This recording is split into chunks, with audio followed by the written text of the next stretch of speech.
Hello everyone. इससे पिछली video में हमने सीखा था कि वर्नियर कैलिपर्स को किस तरह से इस्तेमाल किया जा सकता है। इस वीडियो में हम स्क्रू गेज का इस्तेमाल सीखेंगे। स्क्रू गेज एक और मेजरिंग इंस्ट्रूमेंट है जिसकी कि एक्यूरेसी वर्नियर कैलिपर्स के मुकाबले में ज़्यादा होती है। हमने देखा था अपनी वीडियो में कि वर्नियर कैलिपर्स का लीस्ट काउंट था 0.005 सेंटीमीटर, यानी कि वो 1 मिलीमीटर के 20वें हिस्से तक सही पैमाइश दे सकता था। लेकिन यहाँ स्क्रू गेज का जो लीस्ट काउंट है वो है 0.01 मिलीमीटर या 0.001 सेंटीमीटर। इसका मतलब ये हुआ कि ये 1 मिलीमीटर के 100वें हिस्से तक सही पैमाइश दे सकता है। अब हम देखेंगे कि इस स्क्रू गेज के जो मेन पार्ट्स हैं वो कौन से हैं और इनके नाम क्या हैं, इनके इस्तेमालात क्या हैं। सबसे पहले तो आप ये हिस्सा देख रहे हैं, ये आमतौर पे इसी शक्ल में स्क्रू गेज के साथ होता है। इसको यू शेप्ड फ्रेम कहते हैं। इस पर आपको 2 नंबर्स नज़र आ रहे हैं, मैं इनके बारे में अभी कुछ देर में बात करूँगी। ये हिस्सा इसका एनुअल कहलाता है, ये हिस्सा स्पिंडल कहलाता। अच्छा जी, ये आप एक स्केल देख रहे हैं, इसको आप मेन स्केल कहते हैं। जिस हिस्से पर ये स्केल मौजूद होता है इसको स्लीव कहते हैं, स्क्रू गेज की स्लीव कहते हैं। ये हिस्सा इसका थिम्बल कहलाता है। इसके ऊपर भी एक स्केल मौजूद है जो कि सर्कुलर स्केल कहलाता है। यहाँ पर अगर आप देखें तो यहाँ पर आपको डिफरेंट नंबर्स नज़र आ रहे होंगे। इस पर देखिएगा 0 से लेके 5, 10, 15, 20, 25, 30, 35, 40, 45 और मज़ीद 5 यहाँ तक अगर आप वापस आ जाएं तो टोटल इस पे 50 डिवीजन्स मौजूद हैं, यानी सर्कुलर स्केल पर 50 डिवीजन्स मौजूद हैं। ये वाला हिस्सा इसका रैचेट कहलाता है। एक आखिरी हिस्सा ये इसका लॉक कहलाता है। अभी आप ये देख रहे हैं कि मैं इस सर्कुलर स्केल को मूव कर सकती हूँ। अगर मैंने कोई रीडिंग लेनी है और मैं इस लॉक को इस बाएं जानिब ले जाऊँ, ये रीडिंग आपकी लॉक हो जाती है। ठीक है, अब आते हैं वापस इन 2 नंबर्स के ऊपर कि ये 2 नंबर्स क्या हैं। ये जो नंबर आपको नज़र आ रहा है 0 से 25 मिलीमीटर तक, ये आपके मेन स्केल की रेंज होती है। और ये जो आपको ऊपर नंबर नज़र आ रहा है ये इस इंस्ट्रूमेंट का लीस्ट काउंट है। जैसे मैंने आपको बताया कि 0.01 मिलीमीटर या 0.001 सेंटीमीटर इस इंस्ट्रूमेंट का लीस्ट काउंट है। स्क्रू गेज के मेन स्केल को थोड़ा समझ लेते हैं। यहाँ देखिएगा, इस पर आपको 0 लिखा नज़र आ रहा है, फिर उसके बाद आपको 1, 2, 3, 4 और 5वीं लाइन पे आपको 5 लिखा नज़र आ रहा है। इसी तरह से मज़ीद अगर आप आगे जाते जाएं, इसको मज़ीद एंटी क्लॉकवाइज अगर आप इसे मूव करते जाएं तो आपको स्लीव के ऊपर मज़ीद नंबर नज़र आना शुरू हो जाएंगे मेन स्केल के। 10 लिखा है, 20 लिखा होगा, 25 लिखा होगा। मैक्सिमम नंबर आपको 25 मिलीमीटर पे नज़र आएगा, जो कि मैं आपको पहले बता चुकी हूँ। ये रेंज है इस मेन स्केल। इस स्लीव के ऊपर आप दरमियान में एक लाइन देख सकते हैं, ये लाइन कहलाती है रेफरेंस लाइन। इस लाइन के ऊपर नंबर मैंने आपको बता दिए, लिखे 0, 5, 10। ये मिलीमीटर में नंबर है, यानी 0 मिलीमीटर, 5 मिलीमीटर, 10 मिलीमीटर। तो हर डिवीज़न यहाँ पर 1 मिलीमीटर के बराबर है। और अगर आप नीचे देखें इस रेफरेंस लाइन के तो मज़ीद आपको कुछ डिवीजन्स नज़र आ रही हैं। इसको मैं अच्छे तरीके से समझाने के लिए यहाँ पेपर की मदद लूँगी। यहाँ देखिएगा, आपने देखा आपके इस रेफरेंस लाइन के ऊपर कुछ डिवीजन्स थी स्क्रू गेज के और कुछ नीचे थी। ऊपर वाली डिवीजन्स पे आपको 0 और 5 तो आप देख सकते थे, दरमियान में कुछ नहीं था। आप इसे कहेंगे कि ये 1 मिलीमीटर है, ये 2 मिलीमीटर है, 3 मिलीमीटर है, ये 4 मिलीमीटर है। लेकिन अगर मैं मिलीमीटर्स में बात ना करूं बल्कि सेंटीमीटर्स में बात करूं तो आप इसे 1 मिलीमीटर के बजाय 0.1 सेंटीमीटर कहेंगे, इसको 0.2 सेंटीमीटर कहेंगे, इसको 0.3 सेंटीमीटर कहेंगे, इसको 0.4 सेंटीमीटर कहेंगे और इस लाइन को 0.5 सेंटीमीटर मानेंगे।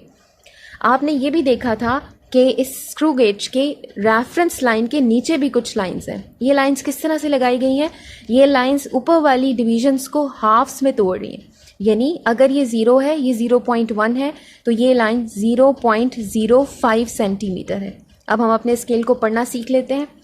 0, 0.05 centimetre, 0.1 centimetre, 0.15 centimetre, 0.2 centimetre, 0.25 centimetre, 0.3 centimetre, 0.35 centimetre, 0.4 centimetre, 0.45 centimetre, 0.5 centimetre and so on. ये सर्कुलर स्केल क्लॉकवाइज और एंटी क्लॉकवाइज आप रोटेट करवा सकते हैं, ये हमने बात की है। अगर आप एक रोटेशन कंप्लीट करवाएं इस सर्कुलर स्केल की तो ये लीनियरली जितना डिस्टेंस स्क्रू कवर करेगा या मूव करेगा वो 0.05 सेंटीमीटर होगा।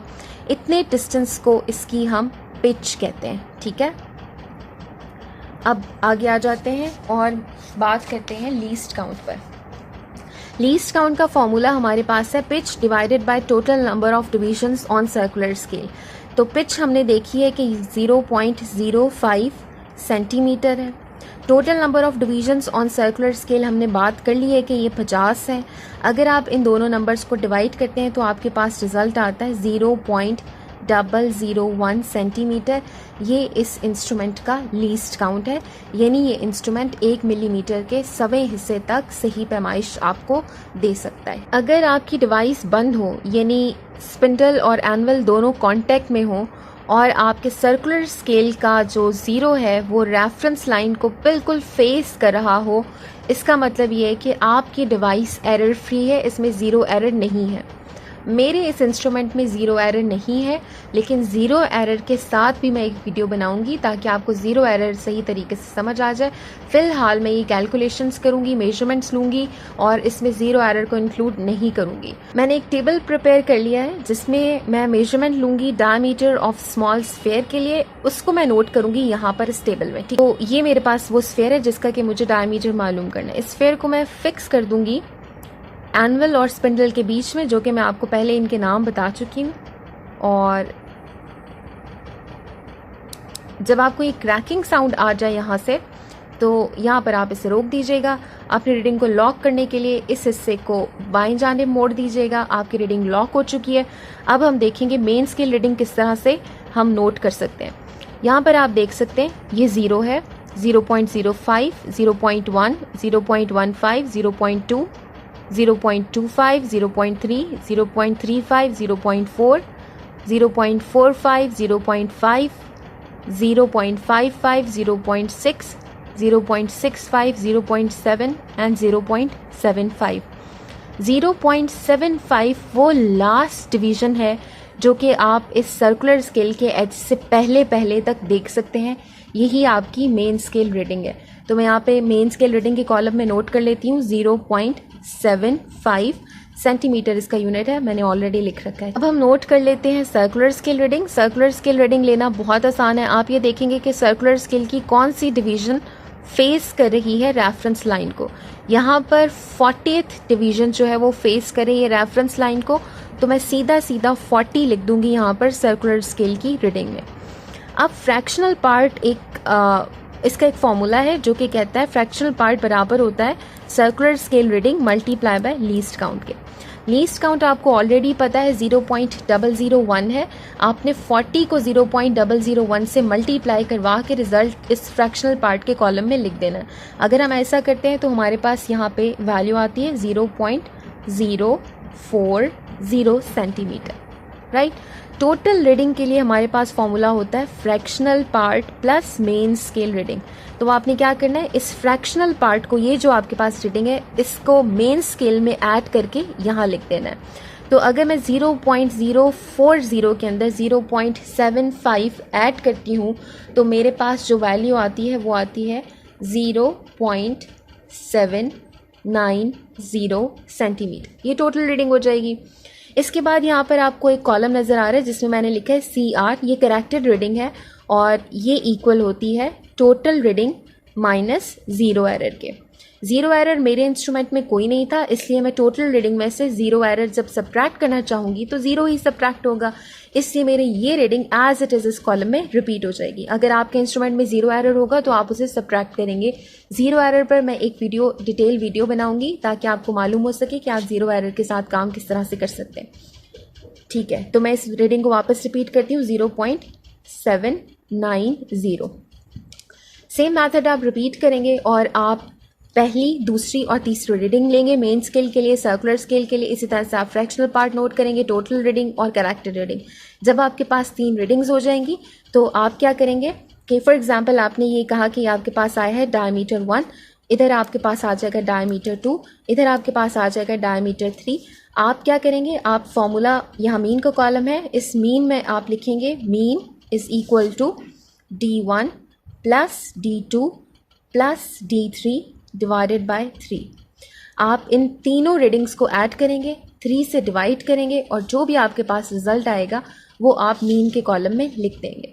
इस तरह से आप जो चीज़ मालूम करेंगे वो होगा mean diameter of this small sphere. ठीक है, इस तरह से आप इस मेजरिंग इंस्ट्रूमेंट से इस छोटे से स्फीयर का डायमीटर मालूम कर सकते हैं। आई होप कि आपको ये वीडियो आसान लगी होगी। Thank you so much. अल्लाह हाफिज़।